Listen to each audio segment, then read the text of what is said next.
stream. We are going to now watch. Since we played Sprunky the other day, we are going to watch the deep lore of Sprunky. Because I was genuinely interested in this game, and I want to know what was going on. Shout out to who's this guy? Gamersault. Hopefully he could explain it to me. Hopefully he can explain what's going on This here. happy and fun music mashup beatboxing game has a dark, sinister secret behind the guise of happiness and fun, where we learn the eerie and ominous secret that majority of these characters are dead and killed in a variety of ways, being in a haunting, nightmarish horror version of this colorful, fun world. Hi folks, I'm R, your narrator. This game seems to have been flying under my radar for a long time, with now being the right time to finally cover it. Sprunky is a fan-made beatboxing mashup game inspired by the original Incredibox game. Here we have 20 different characters who each make a unique sound. We can use these characters up to 7 at a time to create our own custom music.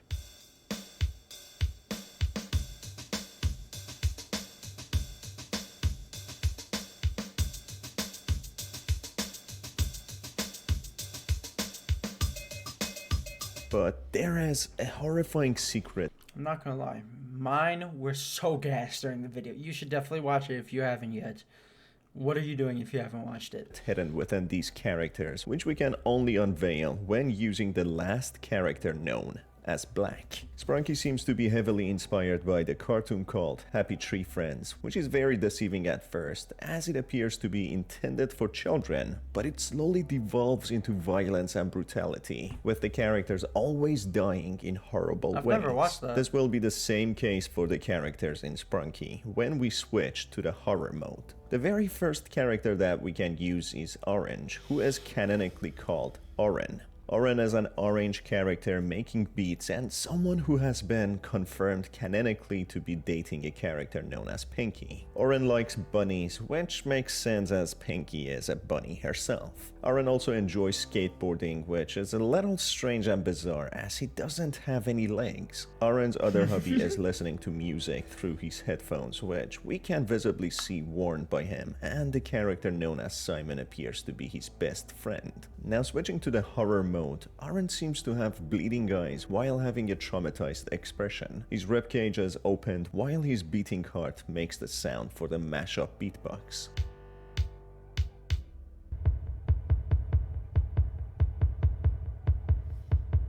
The horror mode can be accessed when the character known as Black is chosen, who has a demonic face and transforms the happy place into a nightmare. Oren clearly seems to have been tormented and killed, and now he looks as if he is there against his own will, just to play the beat and perform whatever action is demanded of him. He seems to be resurrected and possessed. The second character in line is the red character known as Raddy. He is red, having 5 prominent spikes or horns on his head. He has a tired and unapproachable expression, being another beats maker just like Oren. Raddy is into sports and enjoys exercising, but he has a high-tempered personality. He is very bad-tempered and gets easily angry, which results. Alright, but like, where did they get this lore from? I played the game. I didn't get any of this. Unless I missed out on something, guys. But sure, let's keep deep diving. Being lonely and not being very approachable. His horror form shows a tragic death, which has been confirmed to have been the most painful death of all the other Sprunkies. He is missing half the flesh on his face, with his lower part missing. His corpse has been put on display as if showing him to others as some sort of deterrence. As he is described as the angry Sprunky, whoever decided to attack and kill the Sprunkies could have found Raddy challenging to take down, hence why they made his death the worst. His beat changes in the horror mode, being more haunting and scary with a deep bass and echo.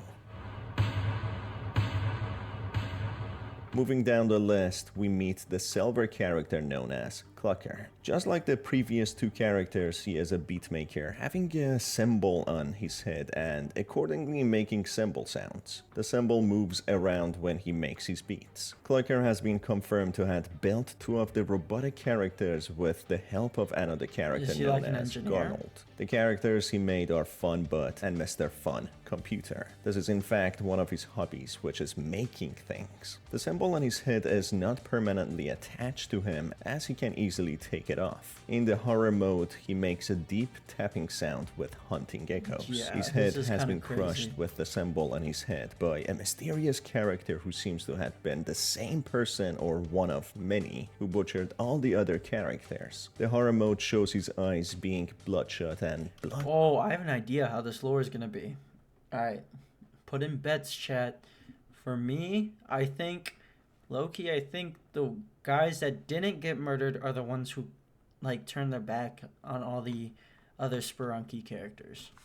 Dripping, with half of his head being missing, with the symbol banging against what remains of his head. The antenna above his head seems longer in the horror mode, which means that the antenna runs deep into his body, maybe even being connected to his spinal cord. Moving on to the next character called Funbutt, one of Clucker's creations, we can see that it is a happy robot being also a beatmaker. Funbutt has blue digital eyes on a display or a visor, which exclusively shows his eyes. He has another digital display which shows the movement of his mouth. In the horror mode, his beat remains more or less the same, just being faster. He seems to be one of the survivors in the horror mode, being spared or escaping whoever attacked the Sprunkies. He, alongside Gray, Wenda, Pinky, Jivin, Broad, and Mr. Fun Computer survive, but he happens to be one of the only characters who didn't sustain any injuries or damage. The others who remain uninjured are Gray and Jivin only. Despite surviving, his everlasting smile turns upside down into a frown, most likely because of witnessing the horror in the aftermath of the attack and seeing his friends and companions being so brutally attacked, injured,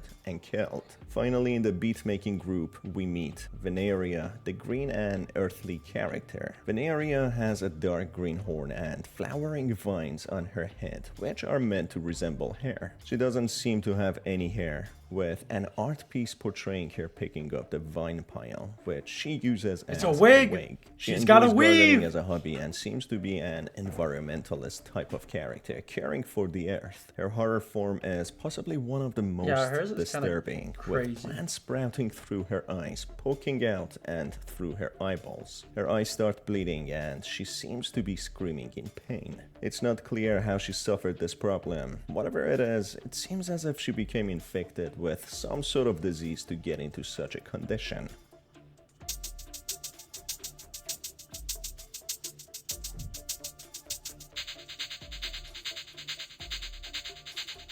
Moving on to the effects category, we first meet Gray, who accordingly is a Gray character. He has cat-like features and makes a low kind of effect. He and Wenda look similar, but are not related, and very recently it has been made canon that Wenda dislikes him. In the horror mode, he happens to be one of the survivors with no injuries. It has been confirmed that this is due to his agile abilities, being able to hide very effectively, and not being a victim in this mysterious attack.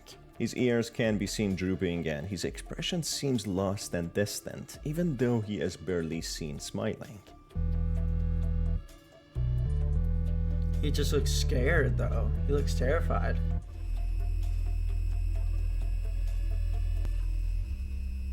The next character in the effects category is Broad, who is a brown character. He has a bucket over his head and makes a funky effect. Broad is a derpy character, being confirmed to be slow. He eats moss when he is alone, as in the presence of others they prevent him from doing so, and he seems to really enjoy eating moss. Broad can talk, but he doesn't make full sentences and can be unintelligible. His understanding is also limited, but someone who understands colors and sympathy. In the horror mode, a chunk of his head alongside the bucket is missing, which has been confirmed to have been bitten off by Simon, who becomes a possessed hostile being. Despite these massive and lethal injuries, Broad seems to be alive and still making sound effects, and he still has the same unaffected expression. The next character in the list is Garnold. Garnold, despite looking like a robot, is in fact living, who has a visor on his face. He and Clucker are the ones who created Funbot, who happens to have the same visor as him. Therefore, the display that we see on Funbot is in fact a visor showing his eyes. In the horror mode, Garnold visor breaks, creating a hole which reveals his right eye. His eyes seem to be injured as blood can be seen trickling down. He wears a mechanical suit which spring locks, crushing him inside and subsequently killing him. Therefore, despite not having such severe injuries like the other Sprunkies, he unfortunately didn't survive the attack. Next in line in the same class 2 effects is Owak CK, which is a lime-colored character. He has a frazzled expression with his pupils having different sizes, which in some way indicates a disturbed and out-of-balance mind. He has spiky hair, and when beatboxing, he makes a bizarre expression. He was released or escaped from a mental asylum, which depicts his mental instability and hence his expression. Ratty, the angry character, once hit him really hard with a hammer over his head, which might explain his frazzled expression. In his horror form, he has injuries to his torso and face, missing parts of his body, yet having the same frazzled expression, depicting how the injuries and the attack didn't really affect him that much psychologically, unlike many other characters who became traumatized or horrified. One character he might be similar to is Brud, who also didn't seem to change much after the attack and getting injured. Next character is a cyan-colored Sprunky who is called Sky. Sky has round ears and a single strand of hair. Sky is the only character who is under 18 years old, unlike the rest of the characters. It has been confirmed Sky is 14 years old.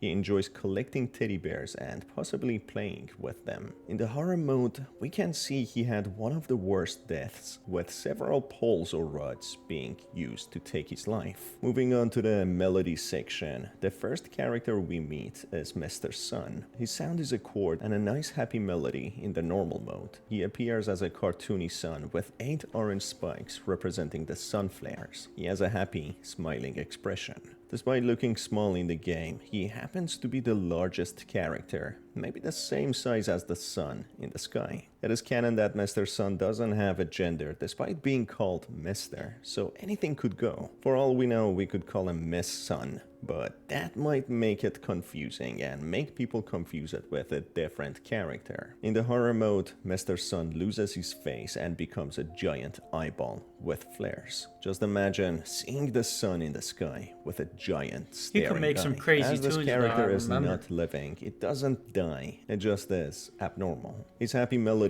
in the horror mode becomes a haunting and a scary one.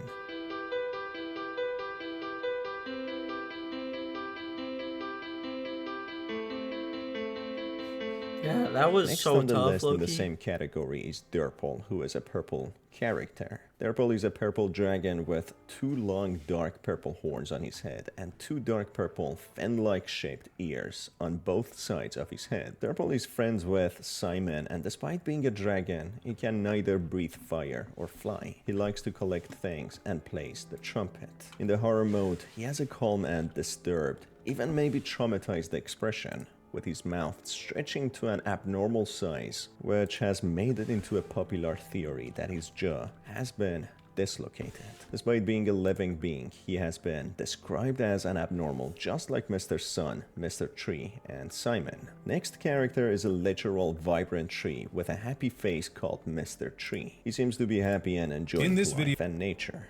Mr. Tree speaks like a creaking door and happens to be the second largest character in the game, being the size of an actual tree, being 50 years old. In the horror mode, we can see it becoming grayscaled and having a missing woman poster nailed on it. This mysterious woman is unknown and not much is known about the attackers and what happened. But according to this, we can tell whatever happened didn't just happen to the Sprunky characters, but the entire world that they live in, as a human woman seemingly also went missing with people looking for her. Interesting way to put it.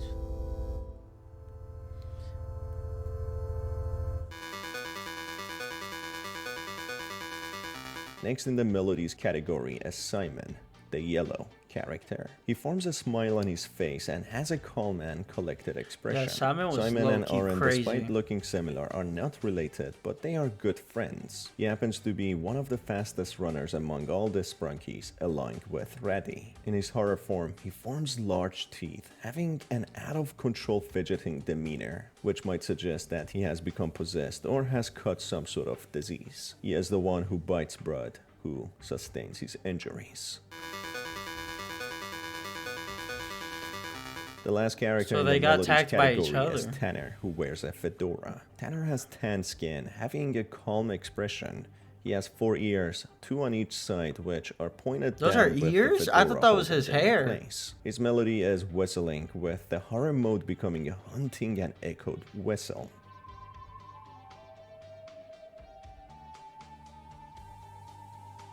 He has scales but isn't an animal like many of the other characters. He's a great person who protects people, especially the ones who are vulnerable. Tanner also owns a revolver, which he probably uses as a way to protect others. As a matter of fact, Tanner is a sheriff, becoming one to uphold justice and protect the vulnerable, Oh, who so he happens was to like take a daily cop. showers as well, and rarely smokes, knowing it's not good for him. In the horror mode, we can find one single bullet hole in his head, which is confirmed to be under the hands of another character called Wenda, who stole his revolver and used it against him. Hello, would you like to have some fun with us right now? Come on, go sing along with us in this fun time. Moving on to the vocals, the first character we meet is Mr. Fun, Computer, who is a singing robot computer. This piece of machinery was built by Clucker and Garnold, who did a great job. He happens to be the smallest character in the game, being the size of a monitor or computer. Somehow, it has been confirmed that the computer is more than 18 years old, yet having the personality and demeanor of a kid.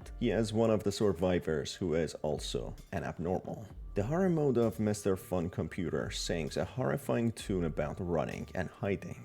Something is wrong, they are old and they are not real. Run, you cannot hide, you are not safe. Run away, run. Moving on to Wenda, she is a white cat who says hey in her vocals, which sounds more like Yeah, she barks, had the- at least to me. Good ad-libs. Wenda does occasionally purr, but it is very rare to catch her do it. Wenda seemingly uses a knife, and she is the one using Tanner's gun to shoot him dead in the horror mode. In her horror form, she has widened eyes and a psychotic smile and expression. So It's she's not the one that clear killed what a bunch happened of to her people. and why she became as such to go killing, but it might be due to an outbreak, possessing or infecting many to become hostile. Moving on to Pinky, just like her name, she is a pink bunny. She has a beautiful voice when singing, which becomes distorted and haunting when in the horror mode.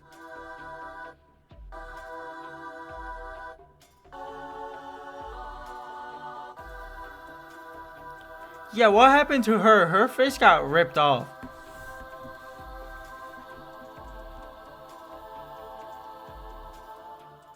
She is Oren's girlfriend, with Oren being the one who spilled the beans and confessed to their relationship publicly. She happens to have a very kind and soft personality. In her horror mode, her teeth are knocked off and broken, with her jaw broken as well seemingly, and parts of her face missing. Despite these severe injuries, she is still alive. Moving How? on to Jevan, he is a blue character with a blue hoodie or robe, who has a tired He's like one that expression. didn't get hurt too.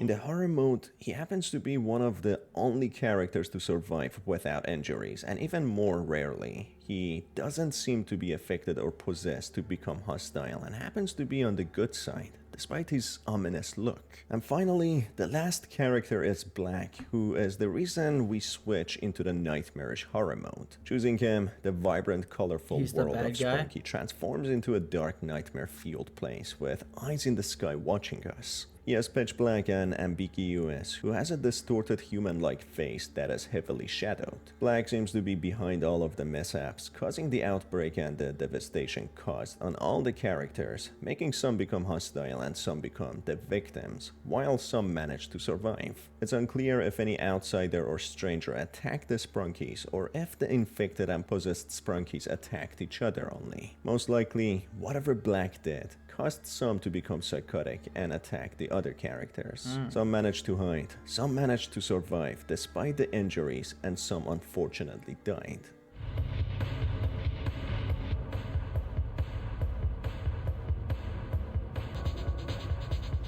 So, well, I could guess that he was behind everything, but like, how?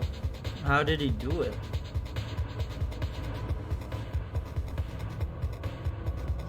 Yeah, this video I think was all the characters explained. So, I mean, that's a good explanation for everyone.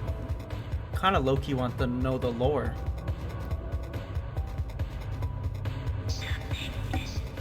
Good vid, good vid. Thank you, Gabers, a lot, or whatever your name is. All right, Secret Circus. He says he's gonna debunk this. We will The be theory. sharing an incredible theory about the backstory of the city of Sprunki and how it went dark. This theory was posted by user Jimeka Brown on IncrediWiki. It's really interesting, and let's thank Jimeka Brown for his work. Thank you, Sprunki, Jimeka Brown. a vibrant town that once thrived under a constant sky of light and laughter, had a unique charm. The people were full of life, basking in the warmth of friendships and the close bonds that held the community together. Families gathered for joyful festivals, and the air was always thick with the sound of celebration. Among this joyous backdrop there lived Gray, a person who struggled to connect with the ebullience around him. Despite the happiness that enveloped Sprunki, Gray always felt somewhat disconnected, as though a part of him remained untouched by the town's infectious spirit. Write what you think about this theory, because if it is true, it means that the guys had a very difficult time, and share your theories in the comments. And now I will tell you some interesting facts about Incredibox. Yo, I know you're talking about like some sensitive topics on Sprunki, but like, sound a little cheerful, man. I am sorry, bro. Sprunki that you may not have known. Gray's life was one of quiet introspection. He observed but rarely participated. His muted demeanor made him stand out from his more lively peers, though few seemed to notice his solitude. It wasn't until Wenda came into his life that things began to shift. At first, Wenda was the exact opposite of what Gray wanted in a friend. She was bubbly, sometimes overbearing, and always seemed to find her way into his business. For someone like Gray, who valued his personal space, Wenda was an unwelcome intrusion, yet there was something about her relentless optimism that wore him down. Over time, what started as irritation slowly transformed into appreciation. Wenda had an uncanny ability to understand Gray without pushing him too hard, and as they spent more time together, she became the one person he could confide in, the sister he never had. Sprunki, however, was not destined to remain a beacon of happiness forever. The arrival of Black changed everything. He slipped into town quietly, blending in like a shadow, but Gray couldn't shake a feeling of unease. Others were oblivious, charmed even by Black's presence. He was charismatic and seemed to know just what to say to win over the townspeople. Yet Gray remained suspicious, his instincts telling him that Black was concealing something dangerous. Owak, a once reclusive figure known for his keen intuition, was the only one who shared Gray's wariness. Owak had seen something in Black's arrival, a darkness lurking beneath the surface. Though they tried to warn others, it was too late. The change came slowly at first, a strange tension hanging over the town, subtle shifts in the behavior of those around them. But soon, the transformation was undeniable. The bright, happy Sprunki turned into a nightmare, enveloped in a darkness that blotted out the sun. Red skies hung ominously overhead, casting eerie shadows on the once cheerful streets. The eyes of the townspeople, once full of life, now glowed with a malevolent intensity. Gray's worst fears were realized when the town erupted into chaos. Death and destruction became commonplace. In the midst of the devastation, Gray's heart broke when he discovered that Wenda, his closest friend and confidant, had not just survived the carnage, but had thrived in it. She had become something unrecognizable, a person who delighted in the misery and suffering that now consumed Sprunki. The Wenda he knew was gone, replaced by a cold and calculating psychopath. The depth of her transformation left him reeling.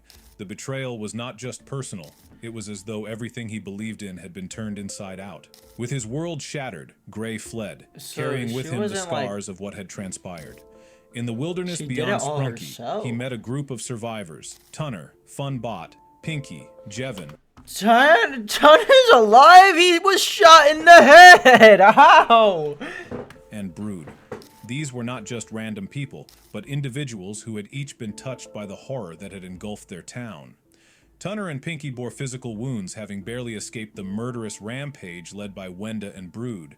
Funbot, Jevin, and the others were determined Wait, hold up. Brood killed people? You mean the in the world shattered, guy with Gray fled, carrying with him the scars with the bucket on his head of what had transpired. Or am in the wilderness beyond Sprunki, he met a group of survivors: Tunner, Funbot, Pinky, Jevin, and Brood. These were not just random people, but individuals who had each been touched by the horror that had engulfed their town. Tunner and Pinky bore physical wounds, having barely escaped the murderous rampage led by Wenda and Brood.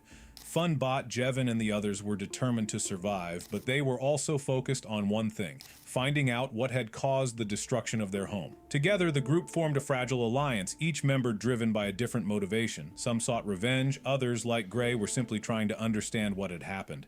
As they pieced together the fragments of the past, a chilling realization began to emerge. Black's arrival had not been coincidental. He had brought with him a darkness, a curse, that had fed off the happiness of Sprunki, twisting it into something monstrous. Yet the full scope of his plan was still unknown. Why had Wenda, once so kind and good, been so easily corrupted? What had driven Brood and others to madness? And most importantly, could Sprunki be saved, or was it doomed to remain a wasteland of despair? As the survivors embarked on their quest for answers, Gray grappled with his own inner turmoil. His trust in others had been shaken to the core, and the memory of Wenda's betrayal haunted him. Yet, despite the overwhelming darkness, a flicker of hope remained. Maybe, just maybe, the bond they had once shared wasn't entirely lost. If Gray could confront the forces that had twisted Wenda's soul, perhaps he could save her, and Sprunki, from total annihilation. But time was running out, and the darkness that had consumed the town was spreading. Would Gray and his new companions uncover the truth before it was too late? Or was Sprunki and all who remained doomed to fade into the shadows forever? I would like to add that this theory has been well received by many, as they found in it reflections of their own thoughts. While we may still be unaware of many things, we are gradually getting closer to something, slowly uncovering the mysteries of this fascinating and immersive game. The game is filled with numerous references and Easter eggs. For example, there is a tree that looks completely normal in the standard version, but in the horror version, there's a drawing of a missing girl. It's still unclear who she is or why she disappeared. Some speculate that Black may be involved, but I can't be certain of that. In addition to this, many players have started noticing other cryptic elements that point towards a deeper underlying narrative. For instance, hidden messages appear in the background of certain scenes if you look closely enough, and certain locations seem to have been designed with specific symbols that might be tied to a larger mystery within the game's universe. There are also several recurring characters whose behavior and dialogue seem to hint at something more sinister lurking beneath the surface, giving rise to more fan theories. Some believe that the developers have purposefully left these clues to encourage players to work together and piece the puzzle together. Feel free to share your thoughts in the comments below, and I believe that together... That was a great video. That was interesting, low-key. I mean, I still don't understand what the hell is happening in the Sprunki universe, but not that bad, I'm not gonna lie.